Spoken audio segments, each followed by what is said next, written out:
Rob. There's something quite brave about a company with tech at its heart using tech in part of this event for an hour and 10 minutes. So my fingers are firmly crossed at this point. However, the thing we are certain about is the quality of our panel. I'd like to invite them to join us. Firstly, Anne LaFrance, you've heard from her once already. She's a senior partner at Squire Patton Boggs. She's one of the world's renowned data protection lawyers. She's so important that she has no name on her jacket. Secondly, Conrad Harrington, who's a principal communications expert from SVC, and a man who's well versed in handling crises and breaches from a communications point of view. And finally, Arno, who I think by now needs no further introduction, CEO of ITC. I do want, again, and perhaps I should start by saying you've heard a lot from us this morning. There's been a lot of being talked at. This is an event, part of the event where you get to participate, and in fact you are the key people within this. The decisions that you make in the next hour or so are going to very much shape this conversation and this event.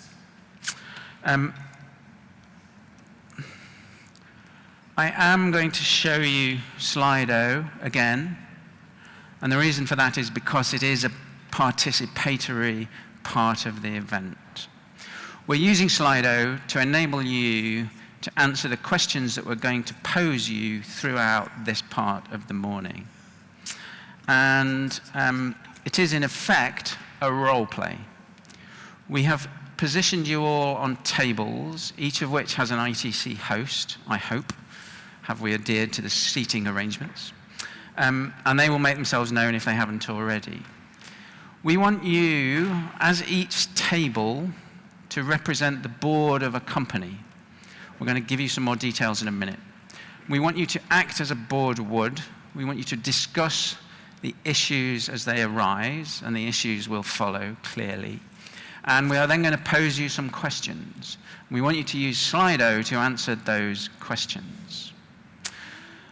Importantly, for the sake of data collection, and just twitched, for the sake of data collection, we want you to vote individually on your phones or other devices. What I mean by that is you will have a discussion, you will talk about the issues that we present to you, and you may come to some sort of consensus on your table.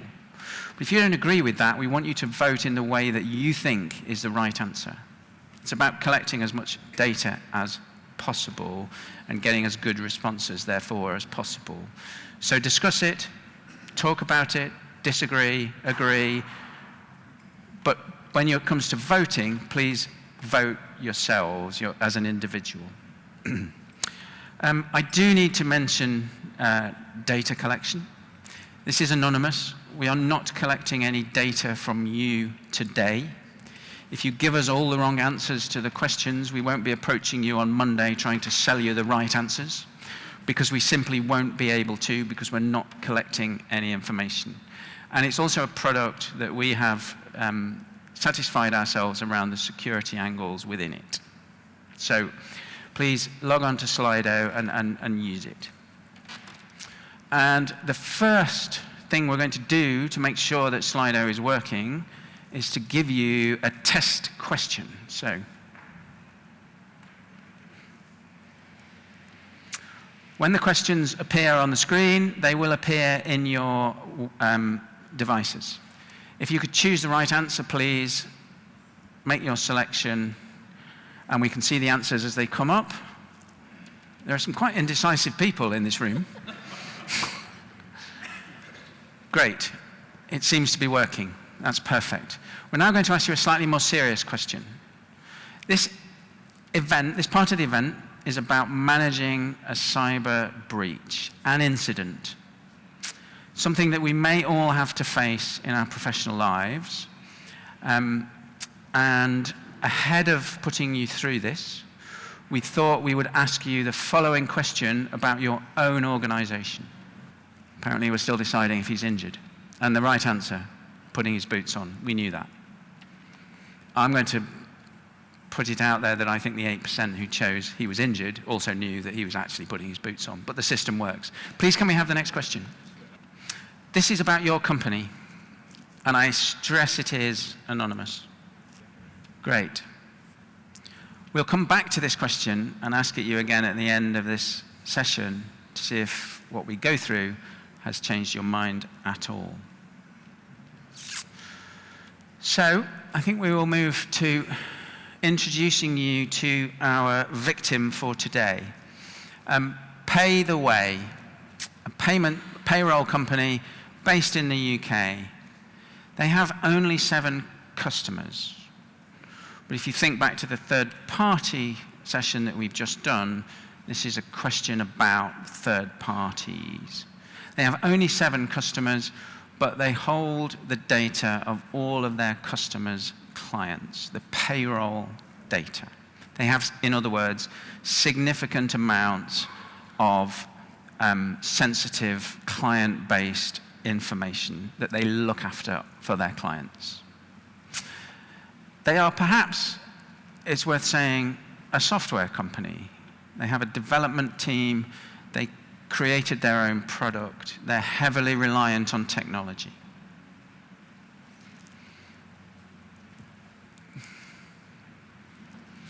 They have 250,000, in fact, individual records. Not huge, actually, but still significant.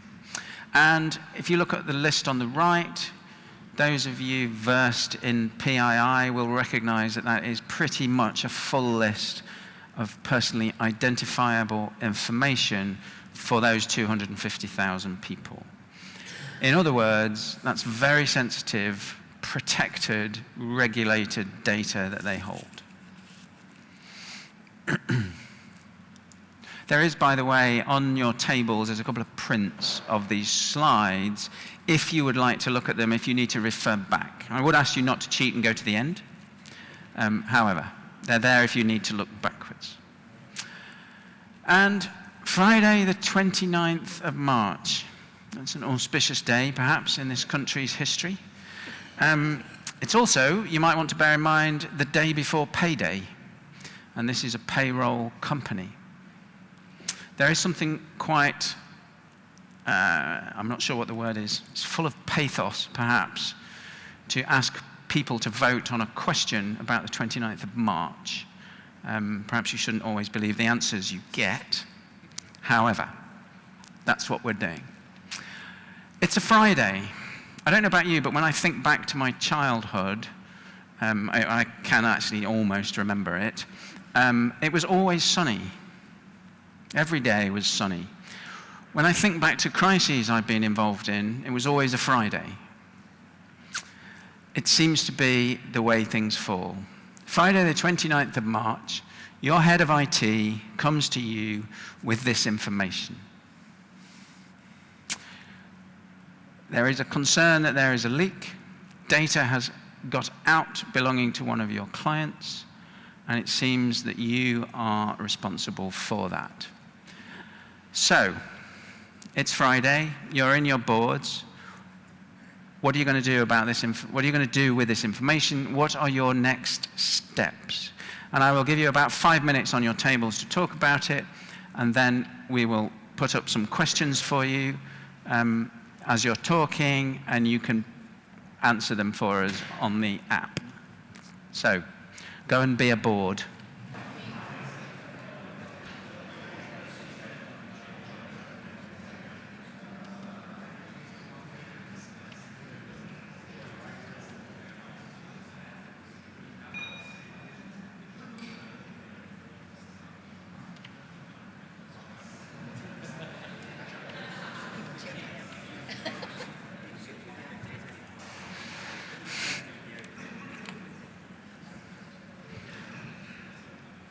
Well, there is consensus around one answer. There's also some uncertainty around some of the others, and maybe my team are lampooning me by keep changing their vote.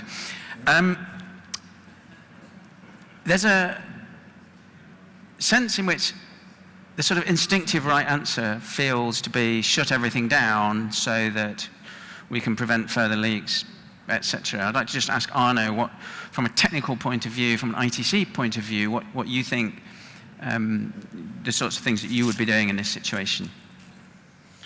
So to begin with, the point that Malcolm touched on there is what sometimes can be the right answer is, do we need to shut things down? That's definitely a question that we'll have in our back of our minds, but considering the implications, both in terms of the services we are delivering and we're responsible for, in this case, people getting paid at the end of the month and their commitments, but crucially from my team's perspective, possibly destroying evidence in forensics is very, very important and something that should be considered as part of that as well.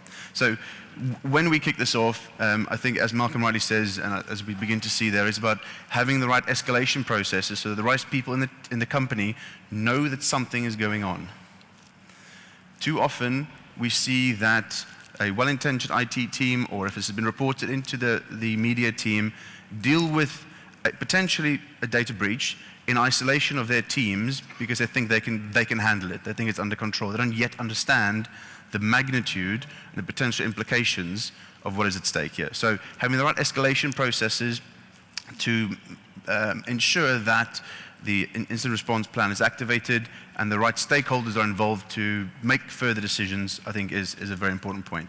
Then it's not all about technology, as we keep saying, but those first few hours, it's about the forensics. It's about digging into what do we know, what's happened in our systems, what can we determine within a couple of hours, not absolute answers, not capturing all the images in forensics. Is this a real problem? What do we think happened? And is it still live in our systems now? So we begin to complete out that detect and analyze phase.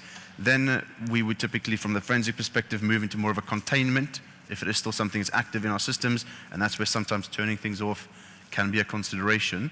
And then eventually we will look to move to eradicate and remove and recover our systems completely. So forensics important in those first few hours, but important that they communicate their findings with the incident response team. So very important there is for the response team to agree internal communication protocols, when they're going to report, what parameters do we report up, and what delegated decision making does the IT team have.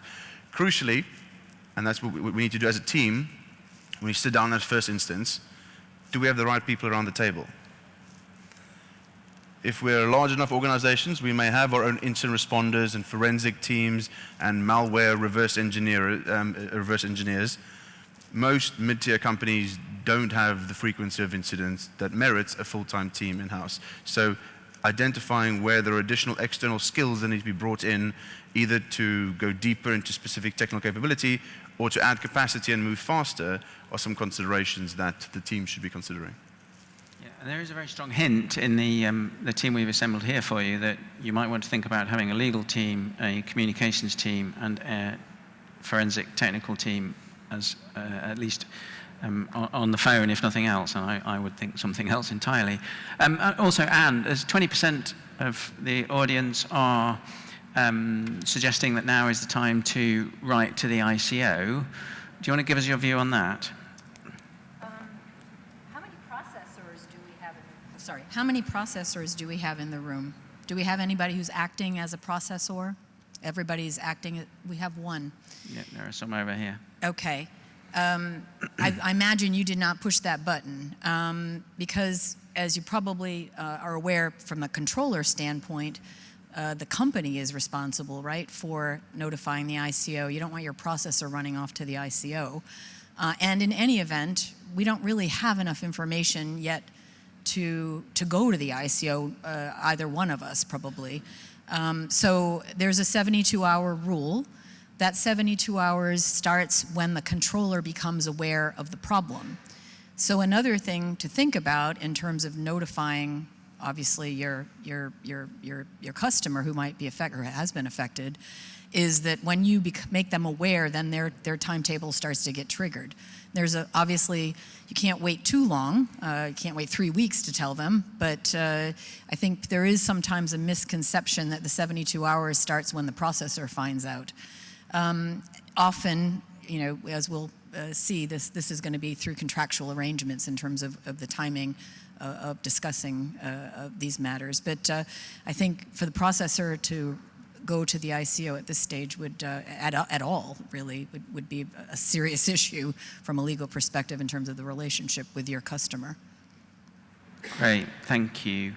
And for me, as well as an inexpert or as a non-lawyer, a layperson, there's a strong immediate impetus that GDPR, 72 hours, I need to get writing a report. So it's really good to get your input. Thank you. And it does highlight as well, I hope, that this is a third-party incident. In this case, you are the third party, which I should hope ties naturally and neatly back to the way that Ian Lobban was talking about looking at yourselves and your third parties. So, can we see the right answer, Sophia? Okay, well, it's not, the right answer is the first one, so we'll move back to the presentation. And you have decided to assemble a team to manage this for you. Your next task, please, is to identify who it is that you would like in this team. And I've already given you a clue, they're sitting to my left.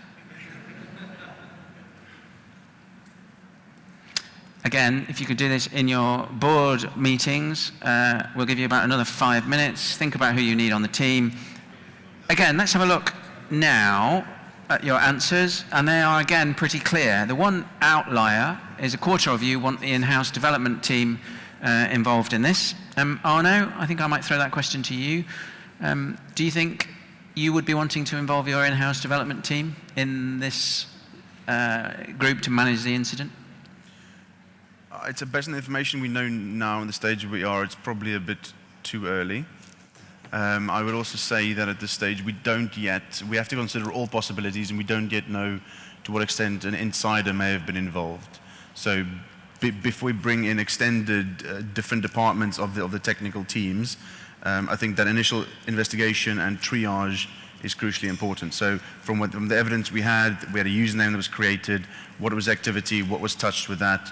There are different forensic levels of logs that we could go to, all the way through remembering that incident response and investigation is different to the head of IT having a look.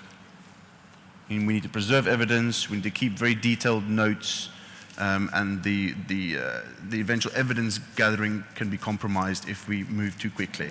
So getting ahead of ourselves by speaking to some of the development teams too early may put us in a bad position further down the line.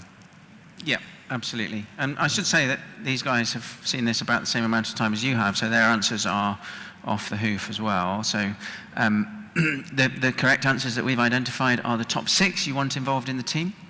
And one point we want you to take away from this is the complexity that you face managing this kind of issue, and you therefore need this kind of level of advice alongside you. We agreed about the development team. We think it's too soon. They may well have a role going forward, and that could be quite some distance in the future, actually, after the event is over and you're looking at how to prevent it from occurring again. They could have another role too, earlier than that, nonetheless. One I think that is 70% of you chose PR.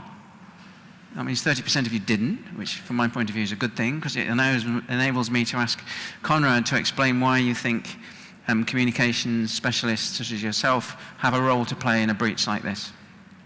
Definitely. I think where we come in, and I was just talking about this here while you were discussing this as a board, is really we want to come in and make sure all parties are aligned. So you're going to have someone from the legal side of things who's bringing, that expertise to the table, the IT expertise to the table.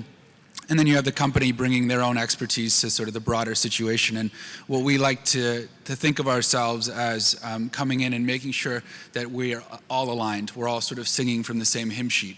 And if you have that dynamic at the outset of this kind of situation, what you find is that consistency enables you to handle this with all stakeholders, whether it's the media, employees, investors, in a sort of tight, controlled manner. And if people are saying different things to different audiences, what we find is it's really difficult to chase down those different stories and correct them or direct them in another way. So we really find that the communications piece of this cyber breach situation is critical. And if it doesn't go right at the outset, what you do is you just create a larger mess. Yeah, great. Thank you. We move back to the presentation.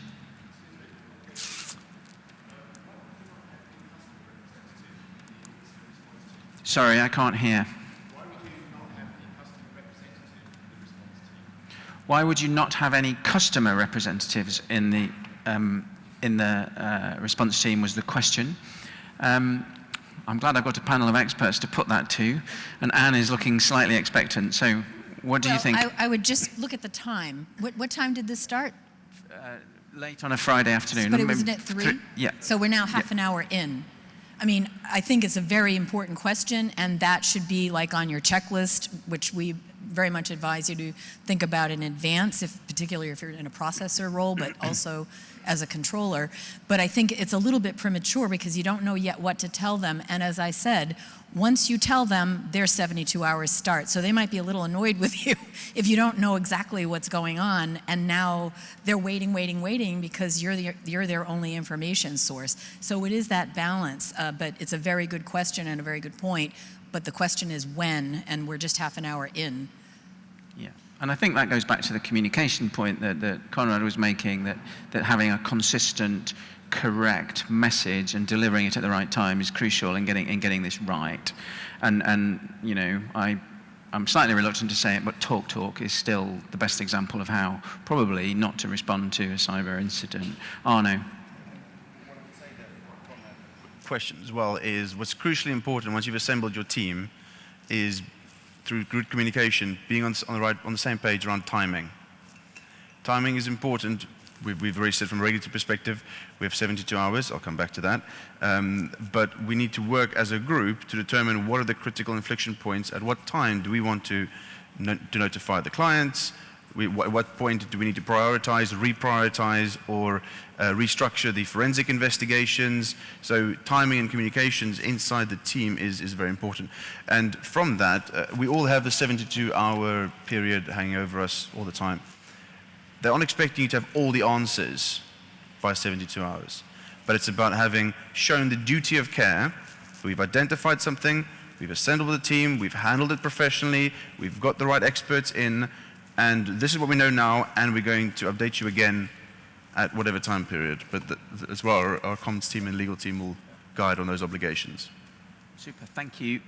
And we have moved along. Your first meeting of this group is looking at the documentation you have supporting the way that you process data on behalf of your clients. And because you are a thoroughly responsible company, you have an excellent data processing agreement that you have in place signed with your company Level Tech. This is the document that is drawn up by legal in order to lay out how you will handle their data.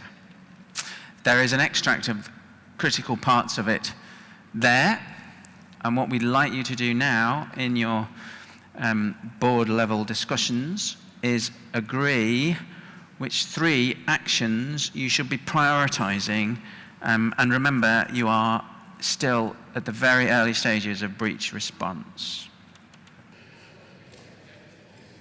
Okay, let's wrap that one up. I think we have got some very interesting answers. Again, there's consensus around 3 things. Asking the audience is clearly powerful. We do, though, still have 13% of 99 people, and I'm not a mathematician, but I can nearly do the maths. 12.9 people in here, it's gone up now, 102. 13 or so people in here are wanting to shut down the online portal while the breach is investigated. Arno, do you have anything to add to what you said before? Has anything changed? Is it now the right thing to do? Or are we still in a gathering information and forensic stage? I'd say we're still very much in that initial stage. Where we would have moved on from earlier, is we'll know actually what information is available to us. We and our own incident response team have been flown across the world, deployed very quickly, only to discover there are no logs. Or we weren't monitoring this particular part of the system because it was meant to be decommissioned or because of some kind of legacy reasoning. So within those first few hours, we'll know the art of the possible that inform next steps about what we can investigate, what we can achieve, and therefore look at what breathing room we have in some of our time limits and contractual obligations. Yeah. And I guess I would re-emphasize also, it's Friday, it's payday, and you're a payroll company. You've got a number of things leaked, you've got 250,000 people who want paying, you have a business continuity problem, which should also affect your willingness to shut down the system. We also have some disciplinarians in the room. 10% of people want to go and see Anne and find the developer who was behind the spoofed account that led to this leak, or that we believe led to this leak, and sack them. Anne, do you need to say anything to that? I mean, I would get HR on it, but I think that would be a sort of parallel process. I don't think that's going to be right now your first major focus, unless you suspect that this person is out there, doing other malicious things. We don't know enough, I guess, in that area. But I would say parallel process, get HR on it. But I don't think at this stage it's your main priority. Yeah, just right now, it's not your focus. And that's also where our forensic investigation will begin to determine some initial impressions on, do we have a malicious insider who's done this intentionally and knowingly, or is this a careless mistake? And that also informs not only how we investigate, but how we might handle the situation as well. Yeah.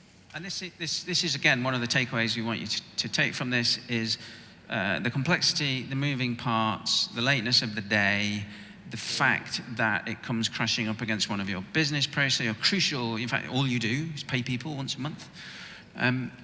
So we want to highlight the complexity, the challenge, and the things that you just don't know. I've quoted Donald Rumsfeld once already this morning. I'm not sure you should ever do it twice in a day, so I won't. But it's about what you don't know, and there's a real lack of information. Bringing all that together is exactly what this team is for, and a lot of it takes a while and is complex to understand. Can I just make one other point Yeah. along those lines? It seems natural that we should be talking about the various disciplines that we are talking about being involved in this. But up until a couple of years ago, this would have been the IT department working in their little group, not involving HR, not involving legal, not just dealing with it. I think partly because of the GDPR, partly because of cyber concerns, penalties, liability, et cetera. I think, now we're outside of that silo issue, and it's really important that you do include HR, for example, if there's a potential of an insider threat, that you do have the right team inside as well as externally, and not just leave this to the IT folks who are obviously critical, but not the only people who need to resolve these issues. Yeah, breach response is a team sport, unquestionably so. I doubt it's even 2 years ago it used to be left to IT teams.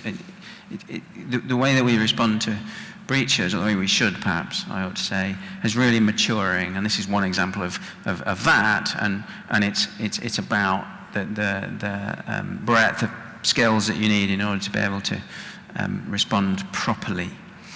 Which takes us, I think, very neatly. I should just say, actually, that the three correct answers, it won't surprise you to know, were the three things that you said you would do in your DPA. So you are a responsible company to have one, and you've gone ahead and done it, so well done. You've now informed your customer. Remember, you're a third party. You've informed one person. You've explained what happened, when it happened. You've given them the details you know so far, and we should probably say that, the details you know so far, so that they can begin thinking about their own response. You have a legal and PR representative. You've shared them with the customer to help them. That's probably a sensible thing to do. They're going to be also the crucial bridge between you and the customer. And the decisions they have to take, including the one on which the clock is now ticking, which is informing the ICO. You go home, you have a probably sleepless night. Saturday morning, you are again contacted to be alerted to the fact. And actually, a personal piece of advice, I reckon if the phone rings on a Friday evening or a Saturday morning, you need to have caller ID on so that you can, if it's the IT department, if it's the PR department, if it's the legal department, you might want to be busy. Don't take me too seriously with that. Somebody is tweeting about your story. The fact that you have lost details of your clients is now in the public domain. The tweet is only one, but it's been retweeted 500 times. It's beginning to get legs. So what are you going to do next? And again, in your tables, please, we'll give you a few minutes, and then we'll give you some options and test the technology again. I'm going to assume that the 3% of you who want to respond directly to the tweet are the same ones who wanted to have your member of staff pilloried in public whilst Rome burns, perhaps. Whoever made it go up to 4%, thank you. That's my favorite part of the day. I mean that. It's okay. So again, we've reached a consensus, I think, which is with the customer's permission. I might ask Anne to talk about the requirement to get that in a moment. Issue a formal breach statement on your website and get Conrad and Anne to help you draft it. Why do you not want to respond directly to the tweet, Conrad? I think the term viral is something that we've all sort of heard and seen, and that is something that you do want to be fearful of. It really does depend on who the person is that tweeted. Sometimes it could have 5 followers and very limited influence capacity there. So maybe that's not a high priority at the moment. Having said that, it could be someone who is actually very influential in your space and has quite a large following. And so it is on a case-by-case basis, but we would generally, I think probably about 99% of the time, recommend not engaging directly on a social media platform, for fear that this gets, retweeted and even further deepens the crisis. Yeah, I think so. But the one that instinctively I was leaning towards at one point, and perhaps still, but I'm not going to tell you that, it was don't respond to the tweet, but instruct client managers to contact each of their clients directly to inform them of the breach. And maybe, Anne, you could give us your view on what you think of that as a way forward. I mean, I guess, again, the first thing you should do is look at your agreement. This isn't required to be addressed by the GDPR provisions that I mentioned earlier, but it's a good thing to cover, because if you're the processor, you may need to get out there. I mean, here you've got 7 customers, I believe we said, and maybe this is about going to the other 6 and not putting out a public statement. Really, context is everything. So, frankly, this should be something that you will have discussed in your incident response plan, because if you're a processor with 7 customers, that's a whole different response likelihood, than, say, if you're a Tesco. So I would say first make sure you understand what your contractual obligations are. You should be thinking about that when you're signing the agreement, because you can insist on this right if you think in your world you need it. But you should at least have the right to, and I think you will have the right and probably the duty to talk to the other customers, because we're not sure yet whether they may have been affected. I think we're still in the process here of doing the forensics on that. And so you'll probably want to give them a heads up, especially you'd rather have them hear it from you or the CEO or whoever than from a tweet. Yeah, and in what we've identified as the correct answer, we talk about the need to get a customer's permission to issue the formal breach statement. Can you just give us a few words on the permission? Again, you have to look at it, you have to look at the agreement. If it's silent, I don't think then you have a problem if there's nothing in there that constrains you. And even if there is something there that constrains you, you may take the risk and just say, well, I'll pay that price later, but we really need to address this and we'll do it in our own way, and you could inform the customer. I mean, this is where you really need to evaluate legal risk and then decide what's more important, reputation, customers, or potential litigation down the road. Yeah, great. Arno. And that's where, at that stage, that's where the forensic investigation will be ongoing, and we get to a very dangerous inflection point where we think we know what happened. We may not know the full extent yet, but we think we've got it figured out, and people want to start fixing things. We identified a hole, we want to shut it down. We identified an exploit they had, we want to shut it down. Not only could that cause additional knock-on effects if you're making decisions very quickly, But crucially, and I keep coming back to it, we may be destroying crucial evidence that we may require in order to seek prosecution eventually, or indeed justify ourselves to the regulators. So I think it's a fine balance to consider, and that linking to Conrad's message, Conrad's thing about the social media, that's why planning is so important. On a non-crisis day, when we're sitting around the table, sober, looking at each other in the eye, what would we do in this type of situation? We can't plan for everything. Let's look at the most likely ones. Let's work through that position. Where we see that most commonly play out with our clients is ransomware. Would you pay a ransom? I'm going off topic a little bit, but bear with me. The planning is important. Would your company consider paying ransom, funding criminal activity? Are you allowed to? Do you still have to disclose? What are the implications of it? Having considered that and planned it in advance, you have your company preferred position. You may still overrule that at the time of the incident because of the parameters, but at least you have your preferred position. Would we respond to a single tweet? How do we how do we engage in those? That planning helps create a calmer head when you're in that crisis. Yeah. And I've joked about the tweet, about responding directly to it, but there is something quite appealing within that answer, which is you're going back to somebody and saying you've got it under control. You've contained it. You're doing all the right things. Conrad's advice, though, is trumps that by a long way, because it's about control of the information. And you know, we've all seen some crazy things go viral. You don't want to be the person giving the wrong answer to a question that becomes the issue more than the fact of the breach itself. Sophia.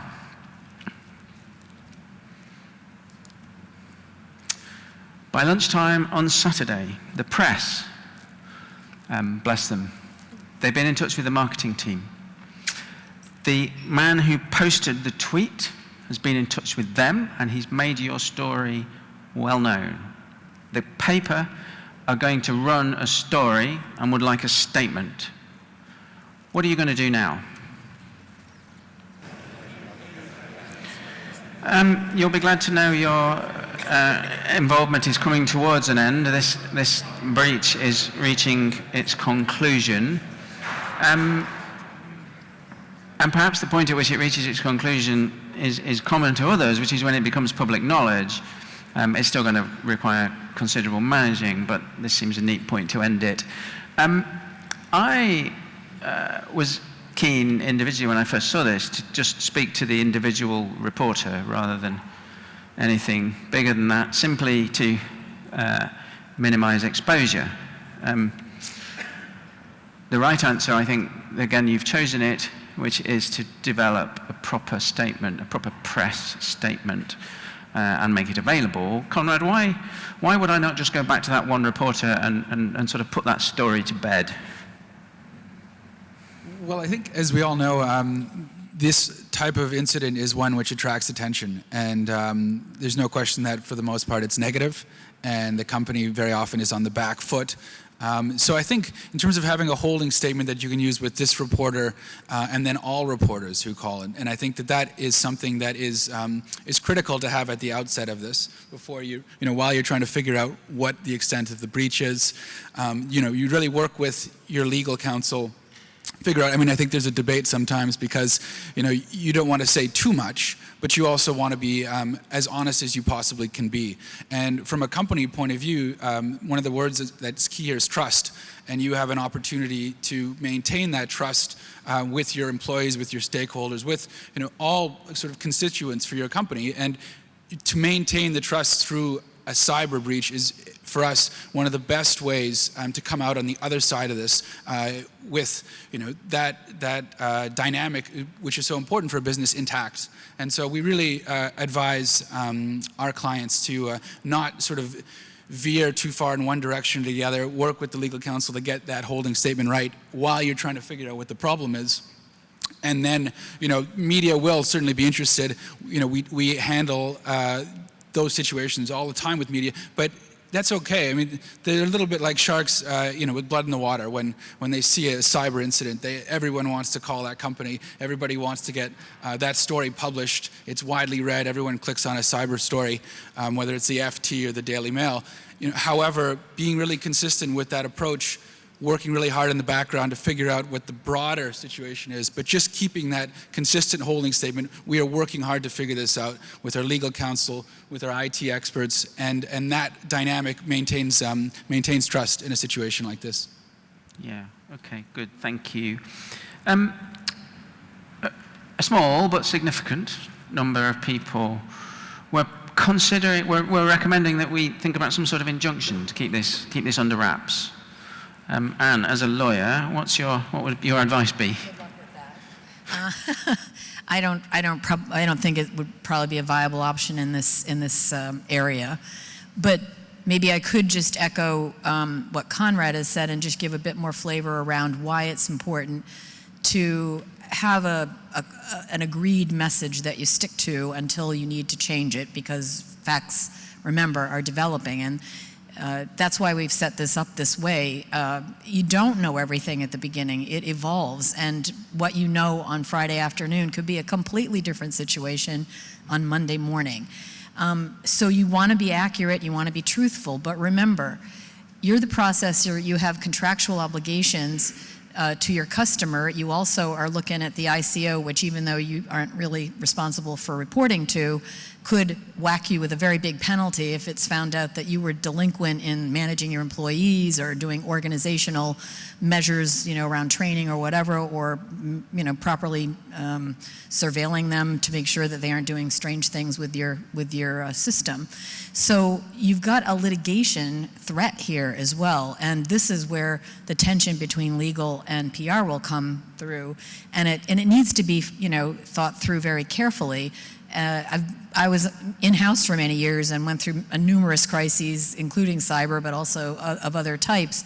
And the inclination to say as much as you can to be truthful, but remembering that your customer's watching and their lawyers are amassing a record here. And if you're giving different stories to different people, you're just creating a terrific record to be sued on. And also for the ICO to use if they want to, impose a very significant penalty. So keep all of this in mind. It really is important to coordinate the PR with legal. Make your risk assessment. Sometimes it's more important to be not cautious from a litigation perspective because your reputation is on the line. That's ultimately for you, the board, to decide, but you need to know all of this information in order to make the right decision. Whilst thinking about that external communication, as Anne rightly says, from the internal incident response team, what you want to be thinking about is, how are you communicating?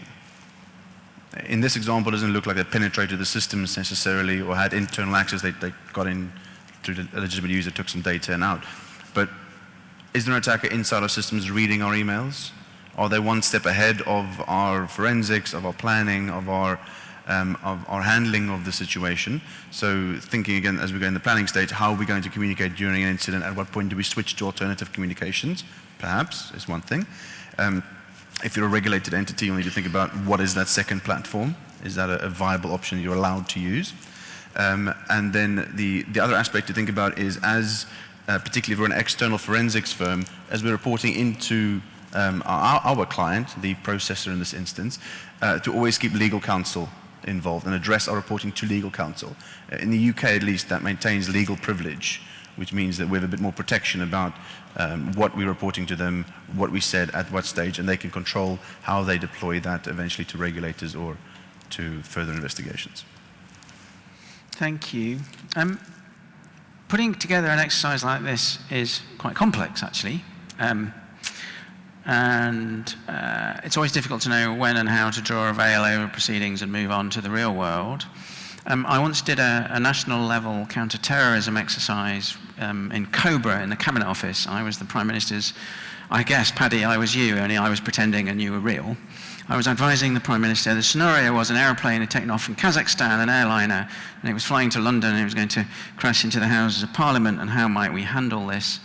And I didn't know what was coming up, same way that you haven't just now.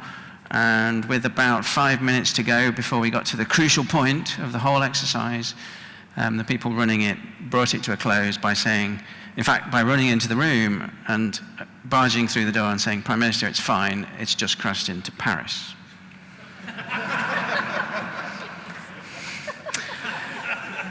I can't end this event in quite that way. I still don't know what the French said, and if we've got any French people here, I'm sorry, it wasn't me. I was a victim as much as you were. But we are going to draw a veil over the exercise part of this event at that point. However, we do have some other questions very quickly to ask you on Slido about you and your companies, and we will then open the floor and the panel to any other questions for as long as I can keep the people running this show off my back. So, if we could have the next question, Sophia, please. It is the same question we asked you at the start, and I wonder if you have changed your mind. So, assuming it's not going to change too much, that top number has come down considerably, as has the plan that says they are robust, and the number that says you don't have a plan has increased. I'm not a statistician, and I don't quite know what that means, but it's interesting nonetheless. Still a couple to come, I think. I guess it's clear that best practice says that you should have a plan, it should be robust, you should test it, it should be independently tested. The bottom answer, and only 9% of us in this room are confident that that's where our organizations find themselves. Next question, please, Fayette.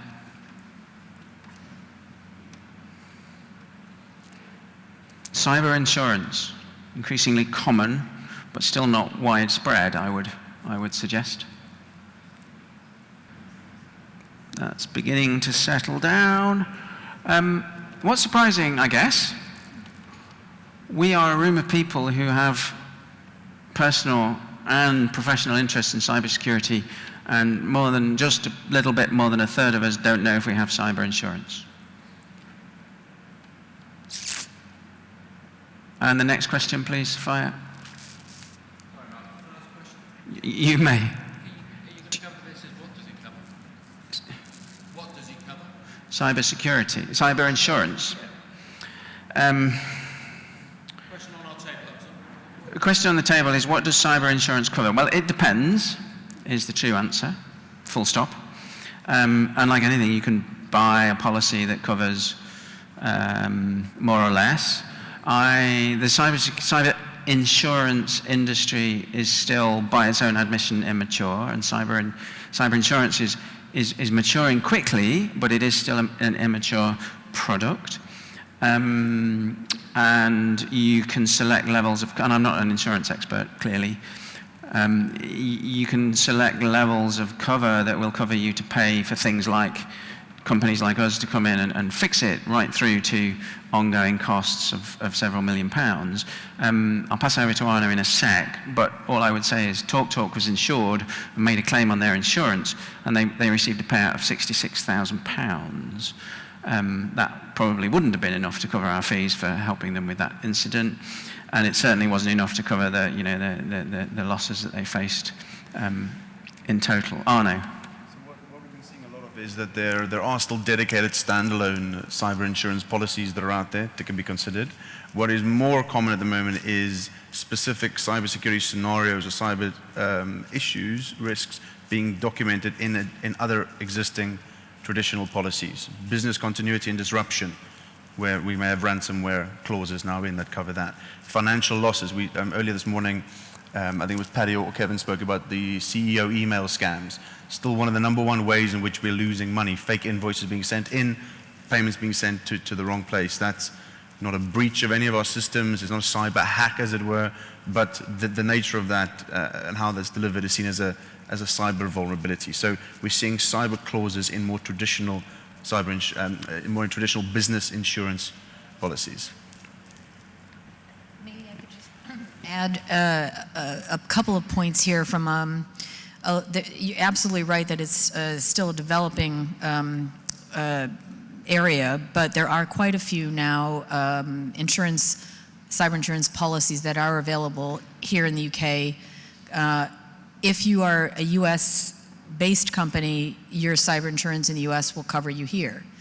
If you're a UK-based company, you know, you'll need to work with your insurers to see what they have available. It does, as Malcolm said, typically cover not only when a breach happens, but many of the cyber insurance companies are now covering prep as well, because they realize that better to avoid and try to get people ready for it so that they experience fewer breaches that the insurance companies will have to cover. So check your policies, because sometimes they have quite a lot of cash for upfront support to do the sort of incidents response preparation and training and so forth. And then also, obviously, when a breach happens, they set up panels of experts, technical forensics panels, legal panels. They negotiate very good prices, unfortunately. And this, though, I think helps people manage these things, or at least get ready for them to some extent. A very interesting issue, one that has yet to be decided in the courts, is whether fines, financial penalties imposed by the ICO can be insured against. So there is quite a strong school of thought amongst lawyers that no, that they cannot be insured against because it would be contra public interest, but it's an unknown question. So do consider, if you do go for cyber policy, if you're paying a large premium to cover the penalties, you know, make sure you kick the tires to make sure that you know whether actually you're going to be able to, you know, have that cover when it actually happens, because usually it'll say, if allowed by law. And remember that if you do discover your insurance allows you to pay for things like training and preparation and what have you, then because you heard it here with ITC, you have a moral obligation to spend it with us. Final question, please, which is about third party.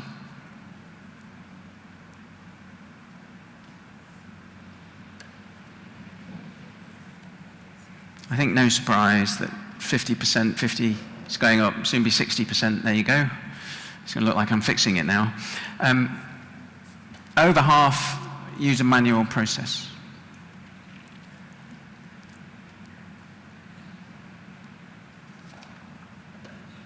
Reassuringly small number don't have any process at all. So I think that takes us to the end of the formal proceedings, if I may call them that.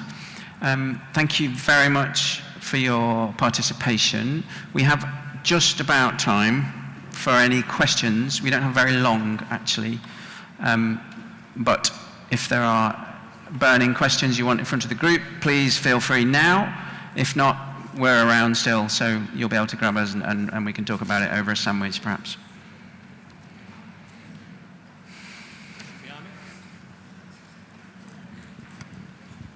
Thank you very much. I had a quick question for the legal expert on the panel.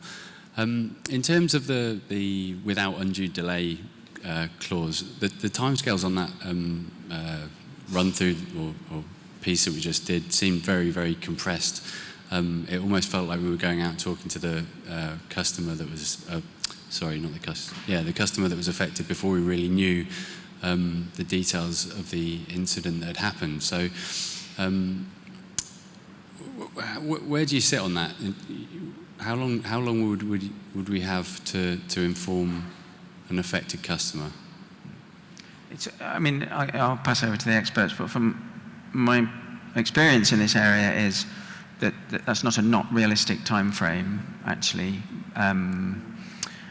And I forget who one of the panel very sensibly said it's about a balance between getting all the information that we possibly can and choosing the point at which to inform the customer. But it's a really good question, because it highlights for me the sorts of challenges that you're going to be trying to deal with under pressure in a scenario where you don't really know what's coming tomorrow, and it might be that it's only 5,000. And we deliberately chose a small breach. We could have had a catastrophic. We chose a small one to demonstrate even a small one is highly complex to manage. you don't know just quite what's going to happen. And these events unfold quickly and sometimes really dramatically. And it is a real challenge to kind of manage all, and lead is what we're really doing, lead all of those issues. Anybody wants to add anything? Yeah, I mean, the first thing is that many controllers, many companies will insist on a much more defined notice period, which usually is something like 24 hours, because in their mind, you need to tell me in 24 hours because I have only 72 hours because somebody hasn't advised them about the awareness point. So when you're negotiating, you should try to get that undue delay translation, if they insist on a number, to recognize that actually it may not be the best approach for them to get information too early, because they won't then know what to do with it in terms of notifying the ICO. And we were talking about this earlier. If you've already had 4 breaches that you've notified to the ICO, and this is going to be the 5th, and because you don't have the time, you feel like you've got to go notify it because now your 72 hours is up. That's not a great position to be in, because now the ICO is going to see you as a real, recidivist, and the penalties now will start to come. So it is important to only notify when you have to notify, and if you don't have the information and 72 hours has come and you have enough to know, because the standard, as you guys know, is very low. It's unless it probably won't affect individuals. So the other point I would make is, what kind of data are we talking about from a personal data perspective? Because if there's no personal data, if these are corporate records or something, that's a different issue. If there is personal data, what are we talking about? Health data, financial data that if out there, now we could have identity theft running. So the undue delay issue for the processor is, well, the controller is going to have potential lawsuits now, potential group lawsuits, et cetera, from their employees, because now all of these employees have had, all of their bank accounts, entered into by intruders who have gotten access to this information. It's a huge range of factors depending on the context, but first look at the contract, evaluate the risk to your customer, and I think the balance, I think you shouldn't really go beyond 72 days yourself. I mean, if the customer only has 72 days, 72 hours, sorry, I wish it was days. If the customer only has 72 hours from awareness, then clearly the processor doesn't have more than that. Okay, any other questions over here, Rob, please?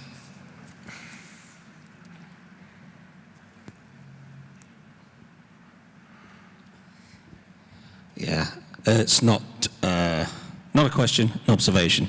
You mentioned that possibly the textbook case of how not to do it was TalkTalk.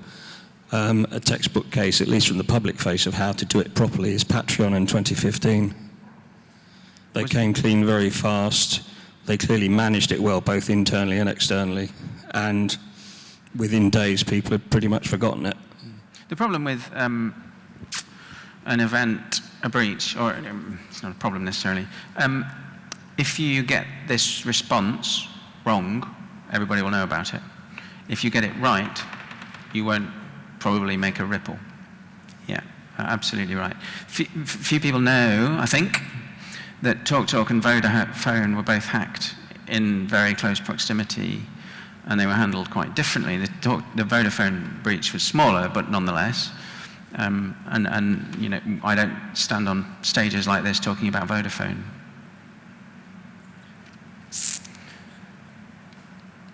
Okay, in that case, I invite the panel to make any last comments. Arno? Final part that we didn't get onto there, so as for the sake of our scenario, drew to a close by Saturday afternoon. The final remark I would make in terms of what we see time and time again, assuming that Friday, 3 o'clock, we found out about this, we got going. Saturday morning is when we start finding out that our service providers don't work weekends. We start realizing that actually the person we need to speak to, because of where the investigation's gone, is on holiday in Hawaii or in some far-flung time zone. So thinking about the extended teams you need to speak to and internal communications is something to think about from the outset as well. Conrad, anything final to add? I mean, I think we've all sort of talked about the importance of just having a plan, and I think this just various scenarios. No scenario will replicate exactly what the breach will be, but you'll have a pretty good idea of who needs to be involved. What is the number that everyone's going to dial in to get an assessment? Those sort of simple steps we think are really, really valuable at the outset of a cyber breach, just to make sure that the team, the relevant people, are together on the phone trying to get on top of this. And I mean, I think from a legal point of view, that sort of aligns with us as well, and we want to bring everyone together so that whatever we do communicate is sort of consistent and accurate. Yeah, I guess one last point that we maybe haven't touched on, but Arno raised, and I think Conrad, you've kind of emphasized as well, is that in the UK, many of us are global companies. We have offices everywhere. We may be headquartered in the US. We may be the headquarters here for a global business, or our headquarters could be in Europe or Japan. Having an incident response plan is really important. Having one that's joined up, as we've said, with not just IT. Every company will go, oh, we have an incident response plan, but then you find out it's really just the IT department's incident response plan, as I mentioned before. It really needs to be a rounded thing. But you need to have an off-ramp. If you have a breach that's in the UK only, but your incident response plan, because you're US headquartered, means that you've got to involve, all the guys back in the U.S., including, the GC, the IT, CTO, CISO, et cetera. But this is a low-tech breach, perhaps. Maybe, you've got a batch of P45s that got put in the wrong envelopes, but there's 1,000 of them, and they all went to the wrong individuals. OMG. That's still a data breach. But do you need to get the whole apparatus? So I think you also need to think about the different geographies of breach, and the low-tech as well as the high-tech, and try to make sure that your plans do cover the various scenarios that might affect your company depending on its profile. Great, thank you. So I mentioned already these are hard to put together. I would like to say a very sincere thank you to Glenn Fitton and Sophia Casimir for running this, designing, building, and having the patience to put up with us for. So thank you very much indeed.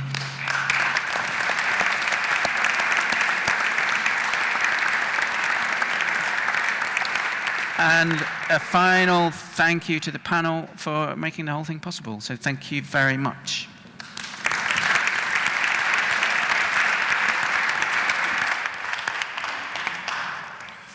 Thank you very much. Conscious that time is precious, I thought I'd just sum up our morning with a few thoughts. So thank you very much for coming along today, for not only sitting there and listening, but engaging, for challenging, for getting to know each other and sharing experiences and learning from that. That's exactly what we wanted.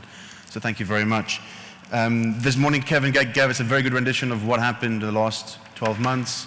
His view on 2019, as a reminder for you, is some additional regulatory changes, a more increased focus looking at the endpoints, and specifically the secure software development being real key areas that in 2019 could continue to evolve.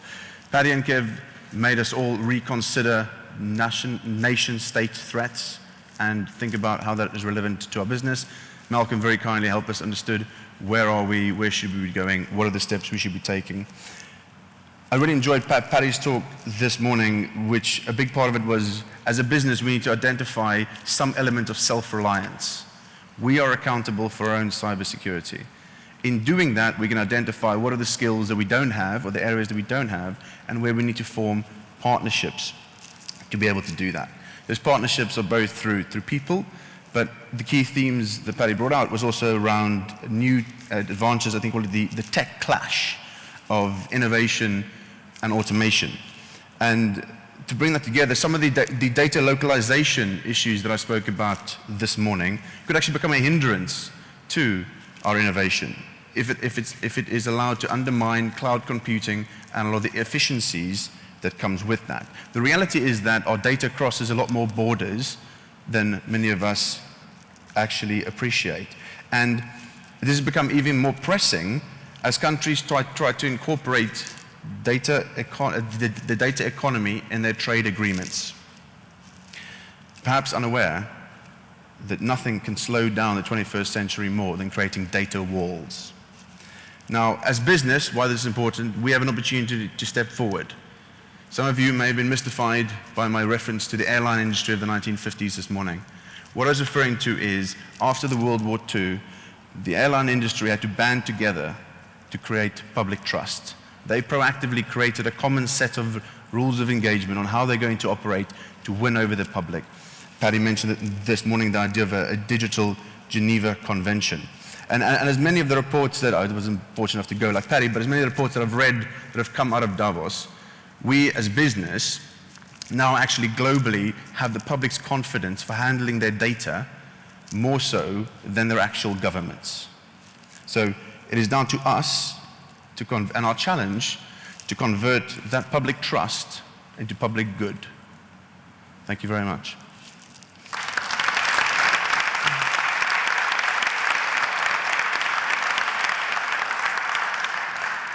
Just a few formalities to say thank you very much to Dale Powers and the Micro Focus team for their continued support, both for our events and our business. We really appreciate that.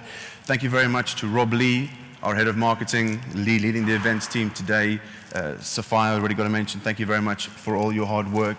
Paddy, thank you very much for your excellent keynote and your poignant reminder of the uncertain world that we live and operate in. Ladies and gentlemen, thank you very much. Please join us for lunch. We'll be around all afternoon. We'd love to hear more and talk to you throughout the day. Thank you very much.